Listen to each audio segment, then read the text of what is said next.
The gavel struck the mahogany desk with a sound that echoed through the silent courtroom like a gunshot. All eyes turned to the woman in the defendant's chair, attorney Elena Frost, 32, accused of corporate espionage and insider trading. Her hands rested calmly on the table, no tremor, no visible anxiety.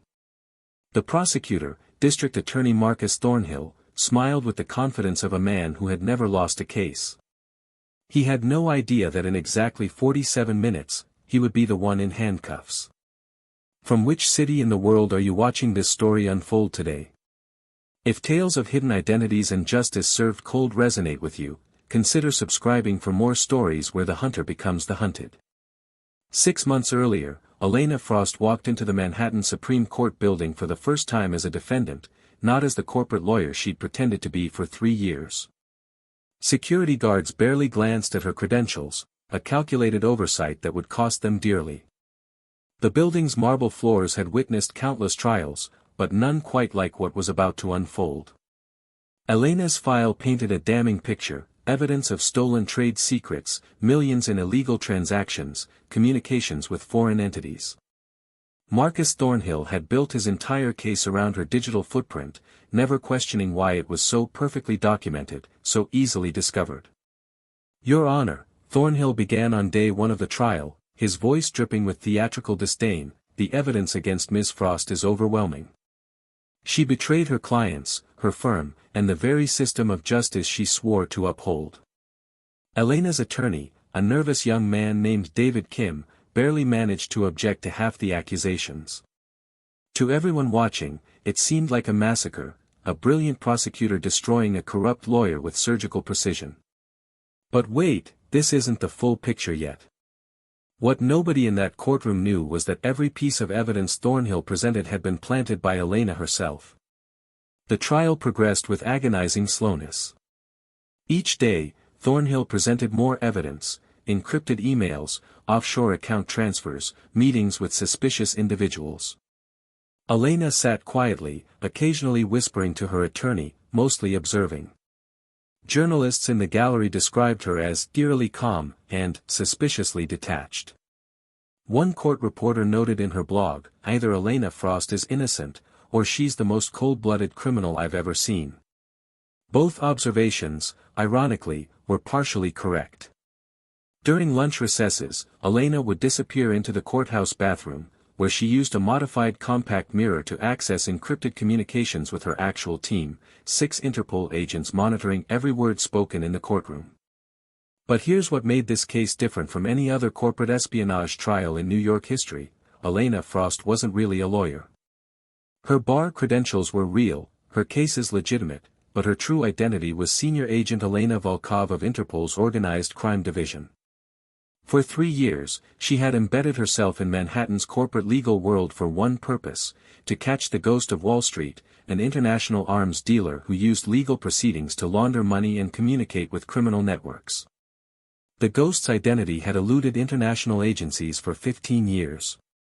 Until Elena discovered something that made her blood run cold: the ghost wasn't hiding in the criminal underworld. He was hiding in plain sight, wearing a prosecutor's badge and sending innocent people to prison while running a billion-dollar weapons trafficking operation through the very court system meant to stop him. The breakthrough came during week 2 of the trial. Thornhill presented a witness, a nervous accountant named Robert Chen, who testified about Elena's alleged financial crimes. As Chen spoke, Elena noticed something the jury couldn't see: the way Thornhill's fingers tapped a specific rhythm on his desk, exactly matching the timing of Chen's statements. It was a signal system, one she'd seen before in surveillance footage from a weapons transaction in Dubai. After Chen's testimony, Elena requested a bathroom break. In the secured facility, she contacted her team, "Confirm pattern Alpha 7 in today's footage. I think Thornhill just confirmed he's our target." The response came within minutes: "Confirmed. The finger tapping matches Dubai intercepts." "But Elena, we need more. We need him to expose himself completely." That evening, Elena reviewed the trial footage in a secure location. Her handler, a grizzled veteran named James Kozlov, watched with growing concern. "You're playing a dangerous game, Volkov. If Thornhill realizes you're onto him before we have concrete proof, he'll disappear. The ghost has escaped 3 times before. Elena's eyes never left the screen. He won't escape. Because this time, the trap isn't set by us, it's set by his own ego. He thinks he's prosecuting me. He has no idea I'm prosecuting him. Kozlov leaned back, understanding dawning. The entire trial is your investigation. Exactly. Every piece of evidence he presents reveals his network. Every witness he calls exposes his associates. He's building my case for me. Week 3 brought unexpected complications. During a heated cross-examination, Thornhill's assistant prosecutor, a sharp woman named Jennifer Blake, began asking questions that suggested she suspected something was wrong. "Ms. Frost, isn't it convenient that all this evidence against you was discovered so easily? Almost as if someone wanted it found." David Kim objected immediately, but the damage was done. Elena saw Thornhill's expression shift, the first crack in his confident facade. That night, someone broke into Elena's apartment. Nothing was stolen, but her secure files had been accessed. The message was clear: Thornhill was probing, testing, searching for any sign that Elena was more than she appeared. The next morning, Elena arrived at court to find additional charges filed against her: obstruction of justice and conspiracy. Thornhill stood before the judge, his performance worthy of an Oscar. "Your Honor, new evidence suggests Ms. Frost has been attempting to manipulate this trial from the beginning. We request she be remanded to custody immediately pending psychiatric evaluation." The courtroom erupted. Even Elena's own attorney looked confused. But Elena remained perfectly still, her mind racing through calculations. Thornhill was making his move, trying to isolate her before she could expose him. It was exactly what she'd been waiting for. The judge, an older woman named Henrietta Morrison with a reputation for fairness, studied Elena carefully. "Ms. Frost, how do you respond to these accusations?" For the first time in 6 months, Elena smiled. Not the practiced smile of a nervous defendant, but the confident expression of someone who held all the cards. "Your Honor, I request a 10-minute recess to consult with my attorney. After which, I believe we can resolve this matter definitively." Something in her tone made Judge Morrison pause. Against Thornhill's vehement objections, she granted the recess. In the consultation room, Elena dropped her disguise completely. "David, I need you to trust me completely for the next hour. Can you do that?" The young lawyer, sensing something momentous, nodded. "I need you to request that District Attorney Thornhill enter his personal case files into evidence. All of them." David's eyes widened. That's insane. He'll never agree, and the judge will never order it." "He will.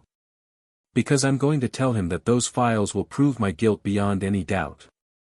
And Thornhill's ego won't let him refuse a chance to completely destroy me in open court." When court resumed, David Kim stood and made the unprecedented request. The courtroom buzzed with confusion. Thornhill laughed, actually laughed, at the suggestion.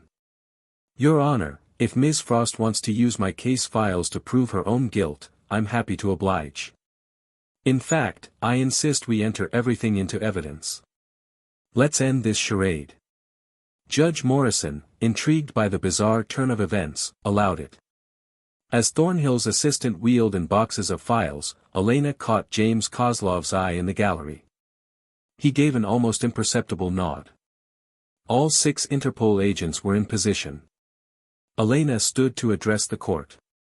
"Your Honor, may I cross-examine District Attorney Thornhill directly?" The request was unusual but not illegal.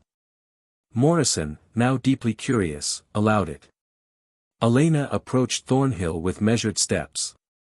"Mr. Thornhill, you've built your case on financial records, correct?" "Yes, and they conclusively prove your guilt. These records show transactions with entities in Dubai, Singapore, and the Cayman Islands." "Exactly. Your criminal network spans the globe, Ms. Frost." Elena smiled. Let's examine page 247 of your case file, the transaction dated March 15, 2019. As the document appeared on courtroom screens, Elena continued. This transfer of $2.3 million to a Singapore account, you presented it as my illegal payment. But look at the receiving account number, SG 44782, Thornhill Enterprises. The courtroom fell absolutely silent. Thornhill's face drained of color. That's obviously a coincidence. The account holder happens to share my name. Does he? Let's check page 389. Another transaction, different country, but again, Thornhill Enterprises as the recipient. And page 412. And page 577. Elena's voice grew stronger with each revelation. In fact, Mr. Thornhill, of the 47 supposedly incriminating transactions you've presented, 43 ultimately flow to accounts bearing your name or your known aliases. This is absurd. Thornhill shouted. Your Honor, Ms. Frost is clearly attempting to deflect. I'm not finished. Elena cut him off, her voice now carrying an edge of authority that made several people in the courtroom sit up straighter. Your Honor, my name is not actually Elena Frost. I am Senior Agent Elena Volkov of Interpol's Organized Crime Division. For 3 years, I have been investigating the individual known as the Ghost of Wall Street, an international arms dealer responsible for weapons trafficking operations worth over $3 billion. The courtroom exploded. Judge Morrison's gavel struck repeatedly as journalists rushed for exits, court officers moved toward Elena, and Thornhill stood frozen, his worst nightmare materializing before his eyes. Elena raised her voice to be heard over the chaos. District Attorney Marcus Thornhill is the ghost. Every piece of evidence he presented against me was actually evidence of his own crimes. He prosecuted me thinking he was destroying a corporate lawyer who stumbled onto his operation. He had no idea I was the agent who'd been hunting him for 3 years. Lies. Thornhill roared, but his panic was visible. This is a desperate ploy by a criminal facing conviction. Elena turned to the gallery. Agent Kozlov, if you would. James Kozlov stood, displaying his Interpol credentials. Your Honor, I can verify Agent Volkov's identity. We have been conducting this operation with the full cooperation of the U.S. Department of Justice, though not, obviously, Mr. Thornhill's office.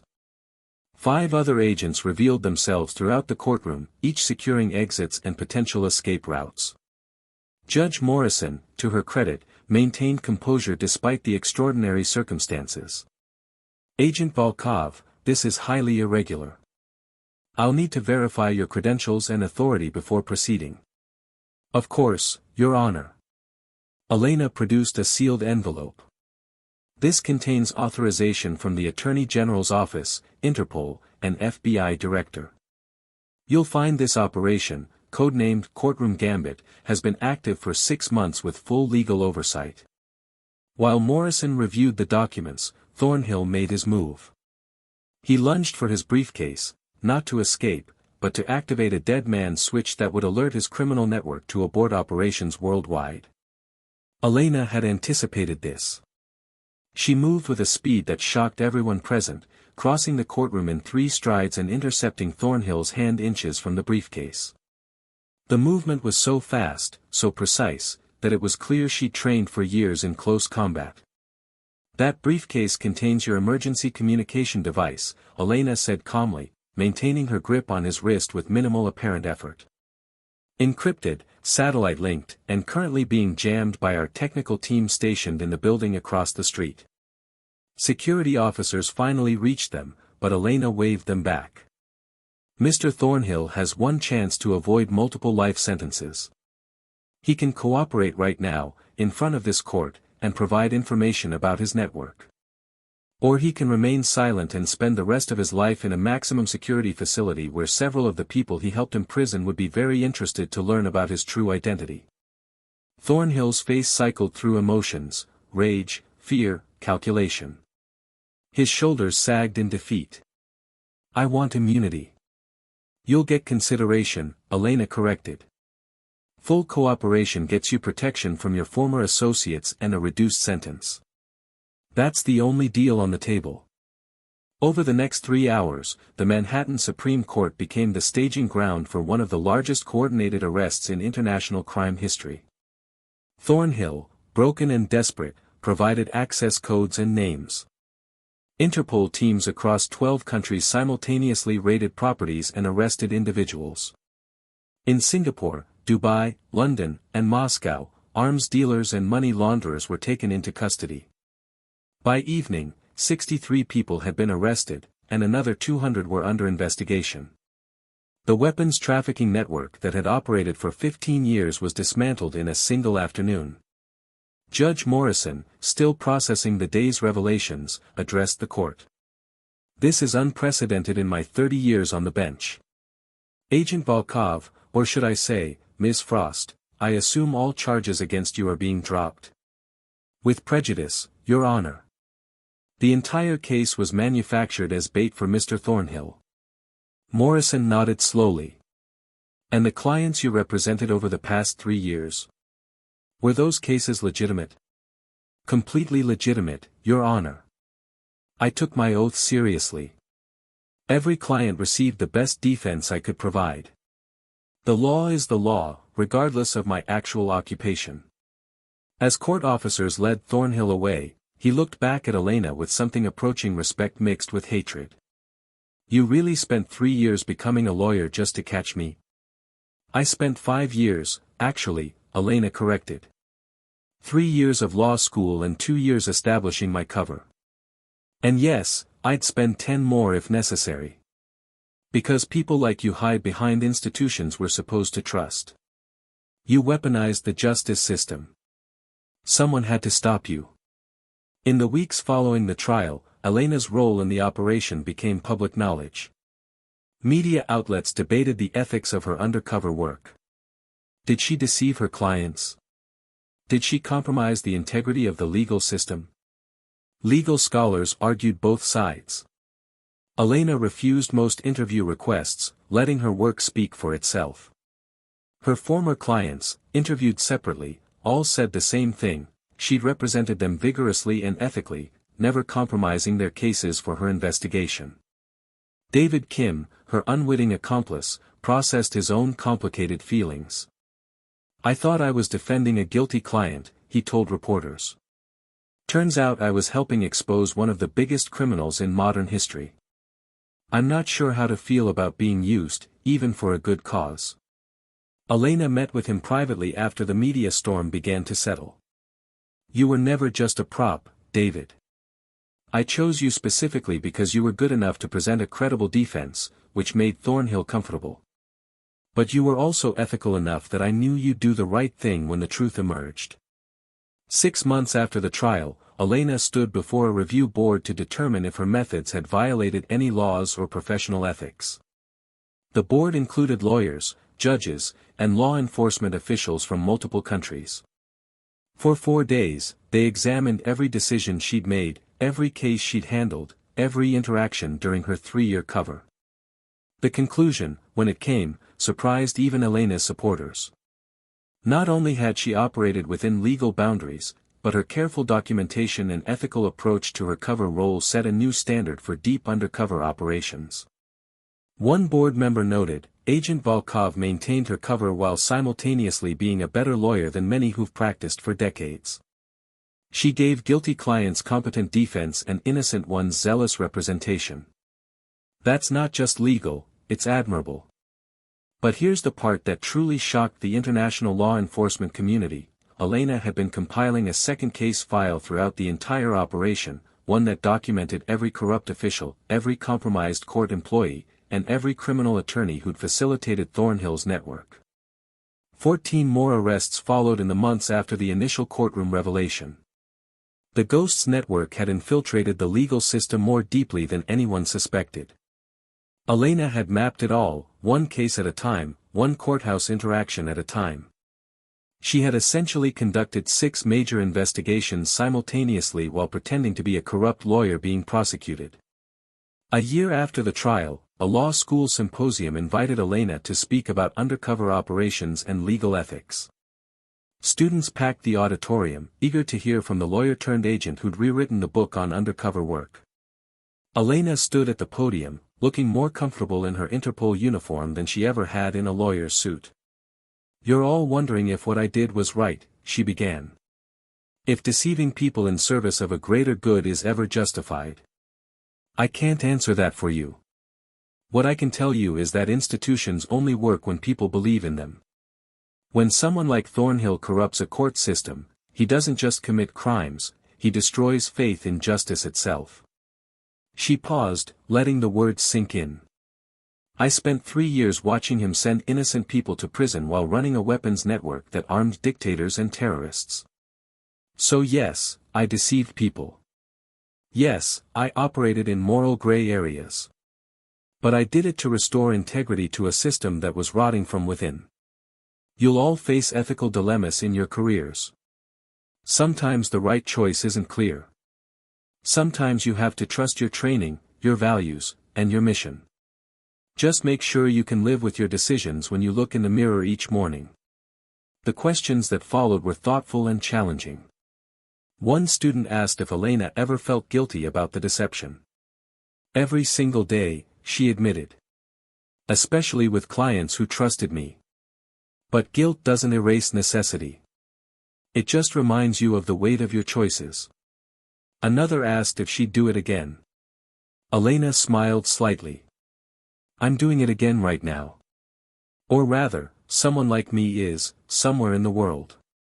The only difference is, after this case, we have better protocols, clearer guidelines, and stronger oversight. That's how systems improve, by learning from difficult operations."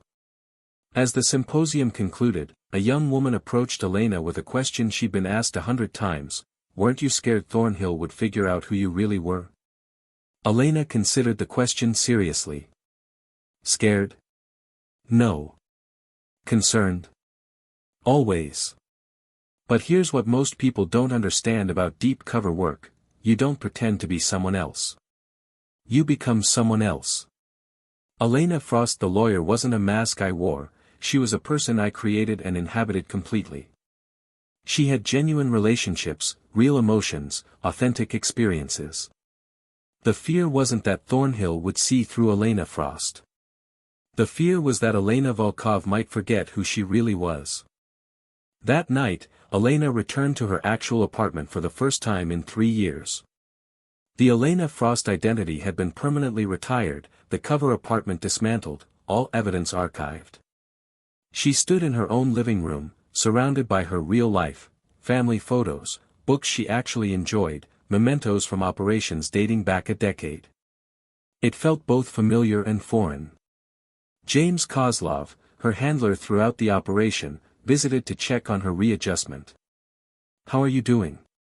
"Really?" Elena poured them both coffee. "I defended a guilty man last year. Michael Torres, accused of assault. The evidence against him was circumstantial, but strong. I got him acquitted because the prosecution made procedural errors. 6 months later, he assaulted someone else." She stared into her cup. "That's what keeps me up at night, James. Not Thornhill. Not the deception. The fact that doing my job correctly sometimes means guilty people go free." Kozlov nodded. "That's the paradox of justice systems. They're designed to prevent injustice, even if it means occasional guilty verdicts are overturned." "I know," Elena said. "Intellectually, I understand that. But emotionally? There's a disconnect between Agent Volkov who hunts criminals and Attorney Frost who defended them." "That's what makes you good at both jobs," Kozlov said gently. "You understand that justice isn't about winning. It's about process, fairness, and truth. Even when truth is uncomfortable." 2 years after the trial, Marcus Thornhill died in federal custody.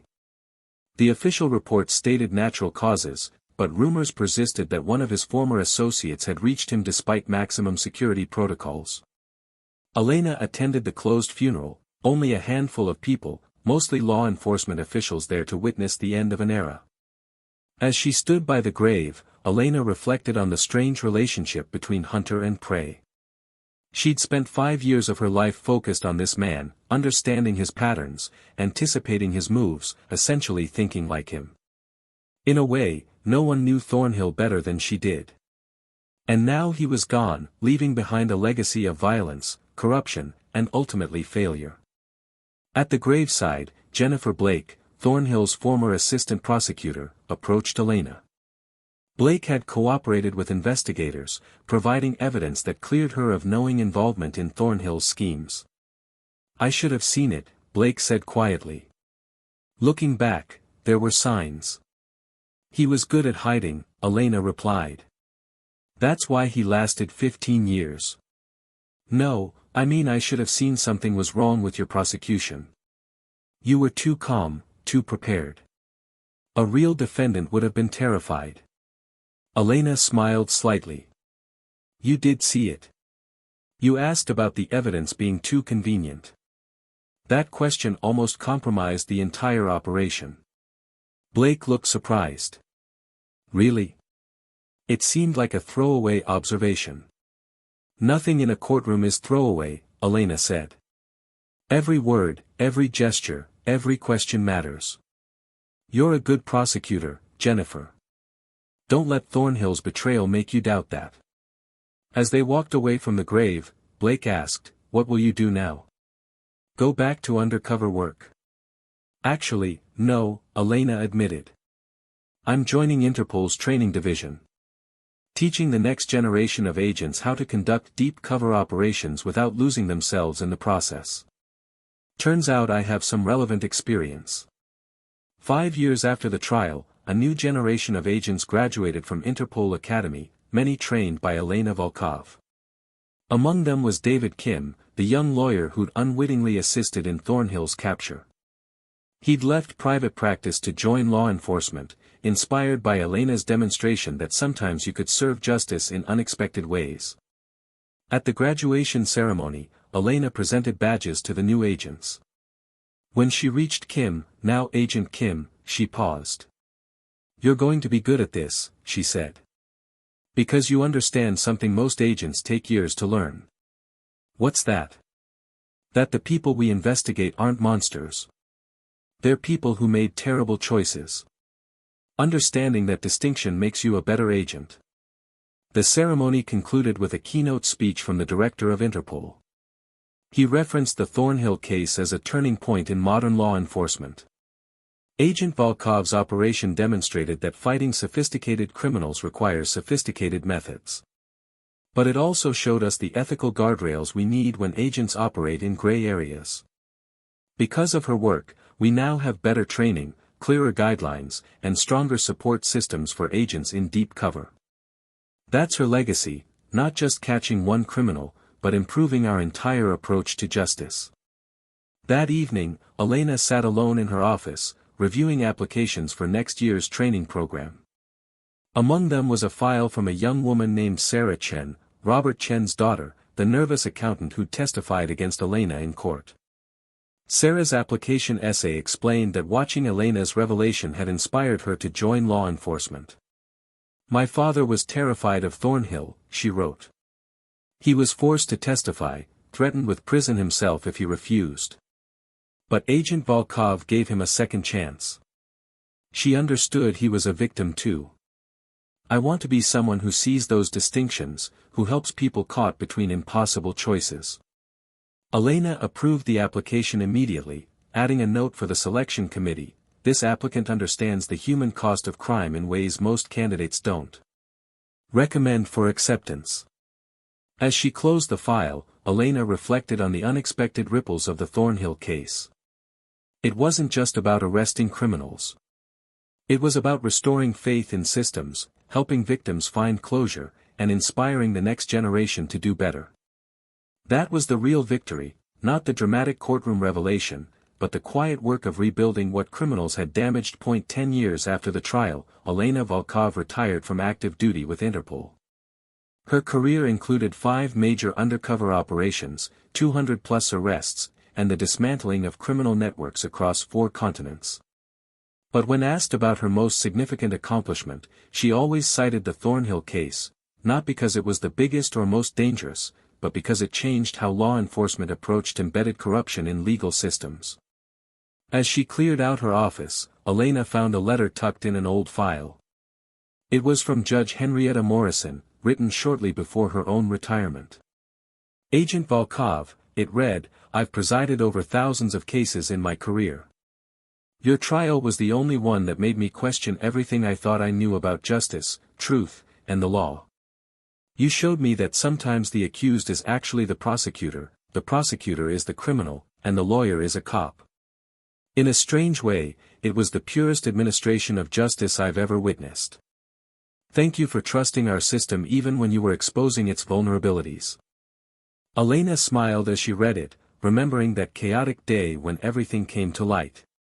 She folded the letter carefully and placed it in her personal archive, a reminder that justice isn't always straightforward, but it's always worth pursuing.